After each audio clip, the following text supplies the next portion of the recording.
Amém. Glória a Jesus. Mateus 13.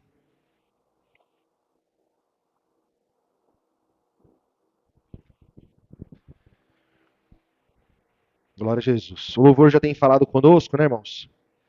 Nós, no primeiro louvor, reconhecemos que viemos de um mundo mau, que estávamos mortos em ofensas e pecados, né? Que gostávamos disso ainda, né? Nos orgulhávamos de quem éramos, do que fazíamos, e Jesus Cristo veio e nos achou assim tão sujos, né? Derramou o seu sangue, nos ensinou o caminho, a verdade e a vida, nos chama de filhos, nos chama de irmãos, nos chama de amigos, e nós somos grandemente abençoados pela sua graça, não é? Nos deu grandíssimas e preciosas promessas. A palavra também falou no louvor que sejas meu universo, que sejas tudo que sinto, que penso, que de manhã seja o primeiro pensamento. Olha só, não era assim antes, não era assim. Antigamente, sem conhecer Jesus como nós conhecemos, o Senhor Jesus aparecia na hora que a gente queria as coisas, né? A gente precisava de alguma coisa, aí a gente pensava em Cristo, em Jesus. Principalmente quando precisava de um milagre, né? Ah, o Senhor Jesus é especialista em milagres, não é? Mas agora não é assim. Agora a gente já acorda pensando em Jesus, pensando na nossa vida cristã, não é? Isso é muito bom. Glória a Jesus. E aqui, irmãos, o verso 44. Mateus 13, verso 44. Também o reino dos céus é semelhante a um tesouro escondido num campo. Então, vou dar uma pausinha aqui. Ele está usando uma figura, dizendo que o reino dos céus é semelhante a um tesouro escondido num campo. Então ele começa a usar algumas figuras para fazer a gente entender como que a gente deve agir, já que nós encontramos o reino dos céus. Porque muitos não encontraram o reino dos céus. Não é? O Senhor Jesus, quando encontrou lá Nicodemos, a primeira coisa que o Senhor Jesus falou, não é que ele precisava nascer de novo, se quisesse entrar no reino dos céus. Se quisesse ressuscitar, ter vida eterna. Muitos se interessaram pela pregação de Jesus, porque ela pregava, ensinava a vida eterna. Então aqui a figura fala de um tesouro escondido num campo.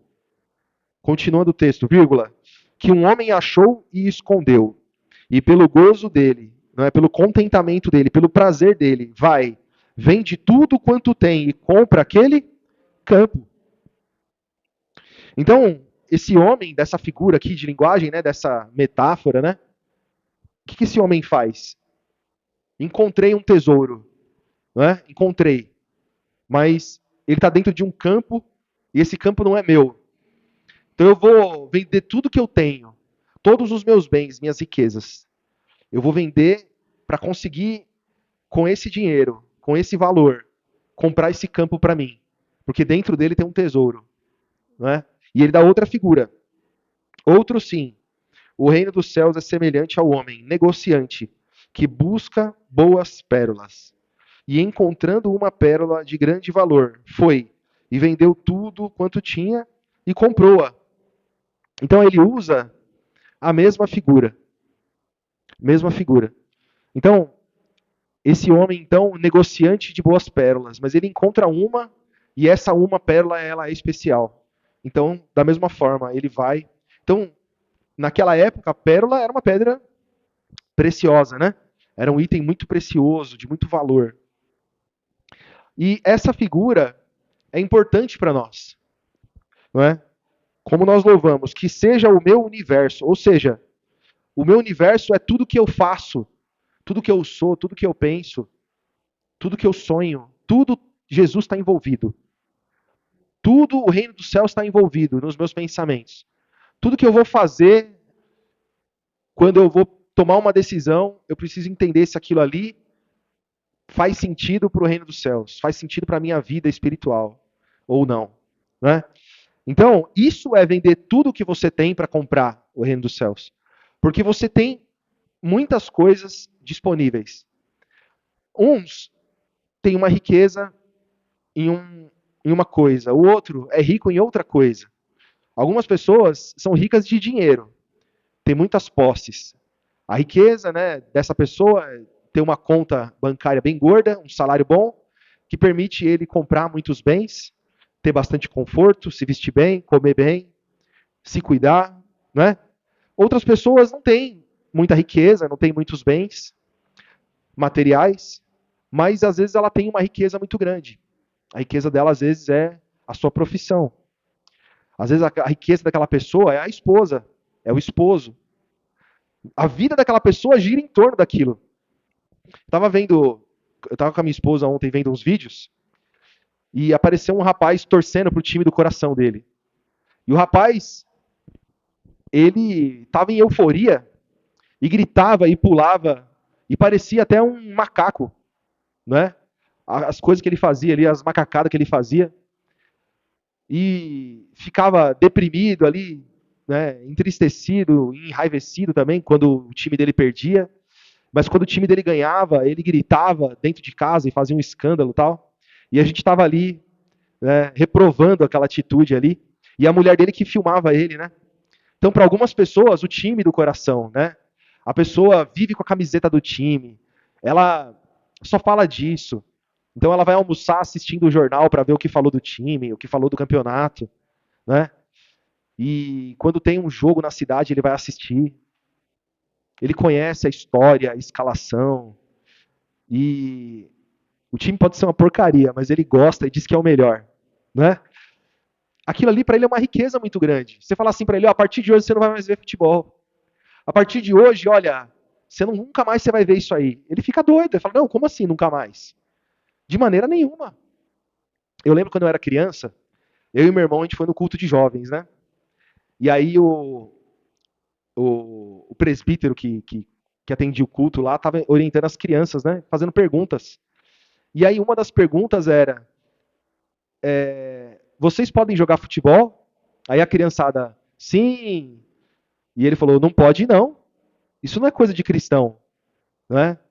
E aí, eu lembro até hoje, o meu irmão, ele ficou desolado, porque o meu irmão sempre foi fanático pro futebol, né? Para ele aquilo era uma grande riqueza, né? Uma figura, né? E ele desanimou, ele parou de ir para a igreja. Ele não queria ir para a igreja de jeito nenhum, né? Porque para ele aquilo ali era parte da vida dele. E foi durante muito tempo, né? Era o sonho dele de jogar bola e tal. Então veja, dá pra gente ficar aqui dando vários exemplos, não é? Eu dei exemplo uma vez, numa pregação, que acho que era até mais ou menos nesse sentido. Eu fiz faculdade uma vez lá em São Caetano.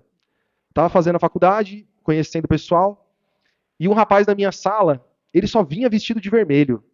Era camiseta vermelha, era calça vermelha e tênis vermelho. E aí eu descobri por quê? Porque ele tinha um carro, era uma Dodge Dakota. Na época era um carrão, né? Uma picapona, daquelas cabine dupla, bem grandona, era uma picape vermelha. Então ele se fantasiava do carro dele. Aquilo para ele era a riqueza dele, né? Então, veja, as pessoas elas colocam valor em muitas coisas, né?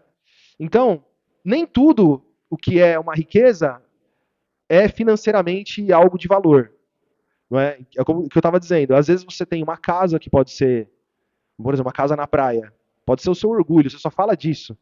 Primeira oportunidade você vai para lá, ou uma casa no campo, ou algum dom que você tem, algo que você faz bem, né? Você mesmo pode ser, né, um ídolo que você idolatra, não é? Você cultua a si mesmo. Pode ser também a sua maior riqueza. Tem pessoas que, por algum problema de saúde, envelhecem muito, ou o corpo perde a sua formosura, a pessoa se mata. Ou a pessoa sofre um acidente, perde, tem alguma limitação, ou perde vamos dizer, uma característica que ela considerava indispensável para a beleza dela. A pessoa fica em depressão, se mata, não é? Então, se a gente começar a pensar, vocês podem pensar vocês mesmos, né? O que tem de riqueza na minha vida? O que era para mim uma riqueza muito grande, né? E agora, o que o Senhor Jesus me mostrou? O que a palavra do Evangelho, as boas novas de Cristo me revelaram? Me revelaram que Jesus reina, que Jesus é Senhor, e o reino dele não é nesse mundo, o reino dele é no céu. Que se eu perseverar até o fim, e que se eu guardar a sua palavra, amar a sua vinda, não é? Deixar que o Espírito Santo opere dentro do meu ser, me conduzindo naquilo que Jesus ensinou. Eu vou morar no céu para sempre. Então, o Senhor Jesus ele te oferece essa bênção, essa graça. E aí, o que acontece? A palavra nos diz assim, né? Vamos lá em Lucas 18. Em Lucas 9 diz, né? Quem quiser vir após mim, tome a cada dia a sua cruz e siga-me. Né? Tome a cada dia a sua cruz e siga-me. Ele diz, aquele que quiser salvar a sua vida, perdê-la-á. E quem perder a sua vida por amor de mim, a ganhará, a salvará. Né? Então, é interessante também a gente pensar sobre isso. Então, o Senhor Jesus quer o meu sacrifício? O Senhor Jesus quer o seu sacrifício? Será que é isso? O Senhor Jesus, ele te oferece a vida eterna, mas ele fala assim, não, eu ofereço a vida eterna, mas eu quero ver ele sofrer um pouquinho. Será que é isso? Esse é um motivo da gente vender tudo que a gente tem para alcançar a vida eterna? O Senhor Jesus quer um sacrifício nosso, é isso? O Senhor Jesus quer ver a gente provar que a gente quer a vida eterna, é isso? Irmãos, a palavra do Evangelho, como nós louvamos, nos revela que esse mundo é mau, que esse mundo tem um Deus, que esse mundo jaz nesse Deus, ou seja, está morto nesse Deus. A palavra do Evangelho nos mostra isso. Então não é que o Senhor Jesus quer o seu sacrifício.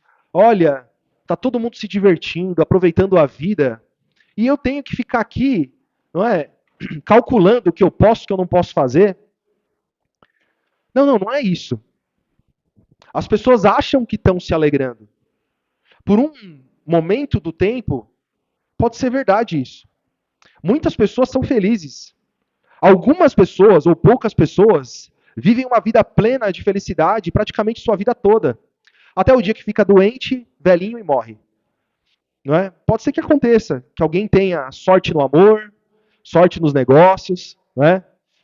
Nasceu numa família boa. Pode ser que ele viva uma vida tranquila a vida inteira. Mas o que a palavra diz? Que o mundo está condenado. Que existe um plano espiritual e um Senhor, e um Senhor que domina esse mundo, é o Deus desse século, não é? E que amaldiçoou toda a humanidade. A pessoa ela pode até ter uma vida plena e feliz a vida toda. Ter um bom casamento, bons filhos, todos saudáveis, conforto, beleza, tudo.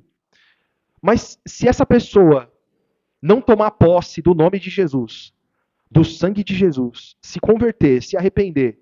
O que é se arrepender? Reconhecer que precisa de um Salvador. Reconhecer que esse mundo jaz no maligno. Ou seja, crer que Jesus disse. Crer no que o Senhor Jesus falou. Vocês estão mortos. Esse mundo jaz no maligno.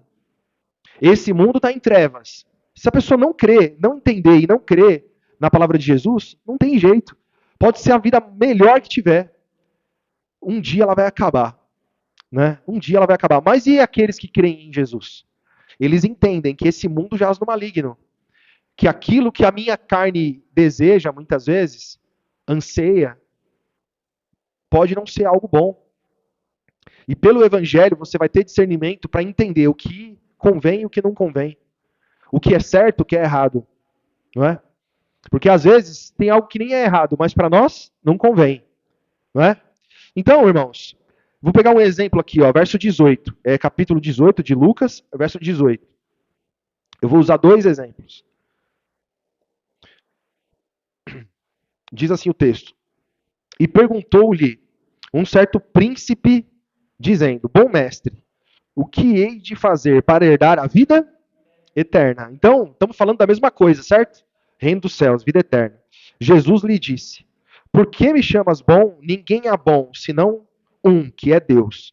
Sabes os mandamentos: não adulterarás, não matarás, não furtarás, não dirás falso testemunho, honra teu pai e tua mãe. E disse ele: Todas essas coisas tenho observado desde a minha mocidade. E quando Jesus ouviu isso, disse-lhe: Ainda te falta uma coisa. Vende tudo quanto tens, reparte pelos pobres, e terás um tesouro no céu. E vem e segue-me. Mas ouvindo ele isto, ficou muito triste, porque era muito rico. Então a riqueza dele eram os bens materiais, nesse caso aqui, né? Eram os bens materiais. Então ele ficou muito triste. Por quê? Porque o Senhor Jesus diz para ele: se desprenda dos seus bens materiais, se desprenda das suas riquezas, não é? E me segue, me segue. Você vai ter um tesouro no céu, me segue. Então, ele queria seguir Jesus, mas ele não queria abrir mão da riqueza dele. Ele queria Jesus Cristo, mas ele queria continuar com as riquezas do mundo. Qual que é o problema disso? É que as riquezas do mundo vão te afastar de Jesus. Você não vai conseguir seguir Jesus abraçado com as riquezas do mundo. Jesus Cristo tem que ser em primeiro lugar, não é? Não é porque ele é egoísta, é porque ele sabe o que é bom para você. Ele sabe o que é bom para você. Nesse caso aqui, esse homem, ele queria seguir Jesus, mas abraçado com todos os seus bens. Ia chegar o dia que o Senhor Jesus ia passar e ele ia falar assim: não, estou cansado, esse final de semana aqui eu vou para minha casa do campo. No outro encontro com Jesus, não, eu tenho negócios da família para resolver. Não, eu tenho uns projetos aqui que eu preciso empenhar o meu tempo nesses projetos. Eu fiz um investimento. E Jesus vai ficando para depois. É um exemplo que eu estou dando aqui, né? Então, olha o que acontece na continuação da conversa. E vendo Jesus, verso 24, que ele ficar muito triste, disse: Quão dificilmente entrarão no reino de Deus os que têm riquezas. Ele não falou dinheiro. Ele falou riqueza. Porque cada um tem uma riqueza, né? A riqueza desse homem era porque ele tinha muitos bens, né? Verso 25, porque é mais fácil entrar um camelo pelo fundo de uma agulha do que entrar um rico no reino de Deus. E os que ouviram isso disseram: Logo, quem pode salvar-se? Mas ele respondeu: As coisas que são impossíveis aos homens são possíveis a Deus. E disse Pedro: Eis que nós deixamos tudo e te seguimos. E ele lhes disse: Na verdade vos digo que ninguém há que tenha deixado casa, ou pais, ou irmãos, ou mulher, ou filhos, pelo reino de Deus, que não haja de receber muito mais nesse mundo, e na idade vindoura a vida eterna. Aí você percebe que a riqueza não é só dinheiro. É pai, é mãe, é filhos, irmãos, né? É o cônjuge.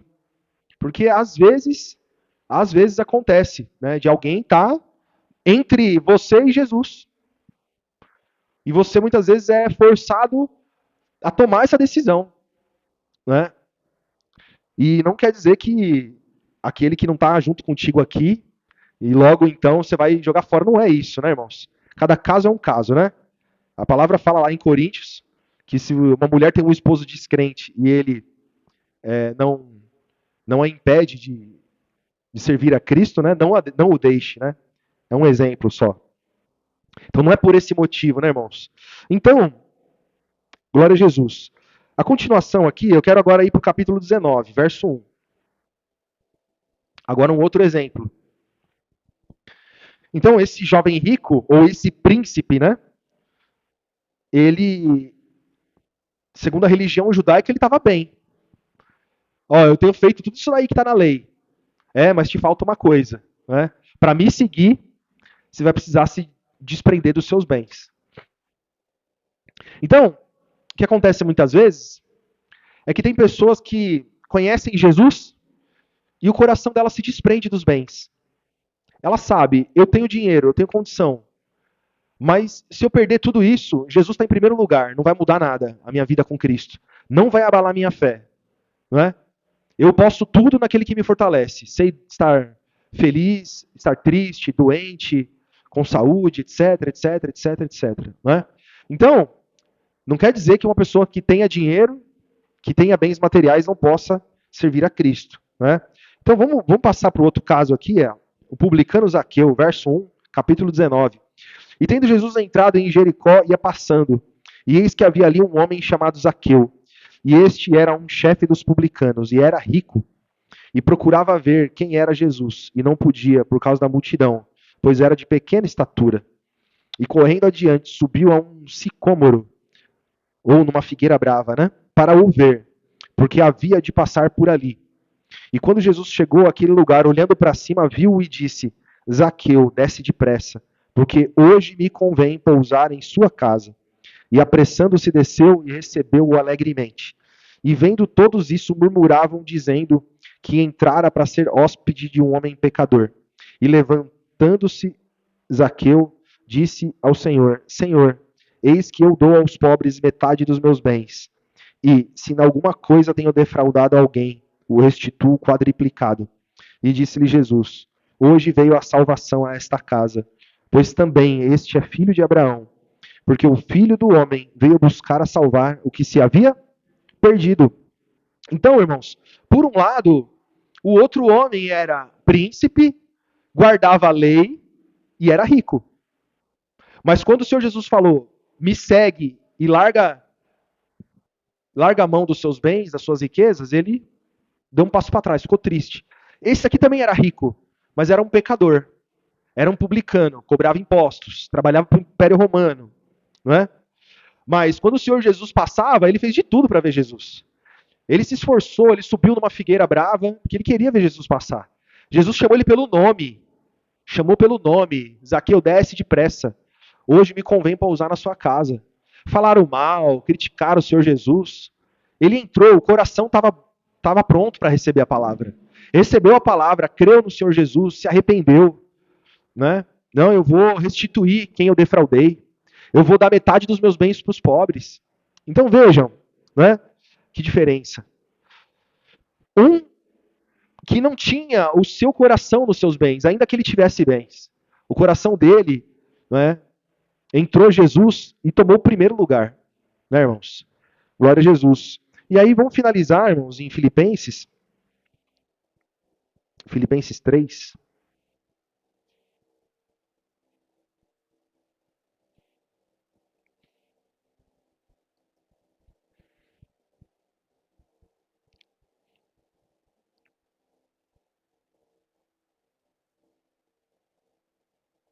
Então o apóstolo Paulo, em Filipenses, ele orienta a igreja a tomar cuidado com o judaísmo. Né? Olha, vocês tomam cuidado com a circuncisão. Né? O que ele quer dizer com isso? Vocês tomem cuidado com o judaísmo.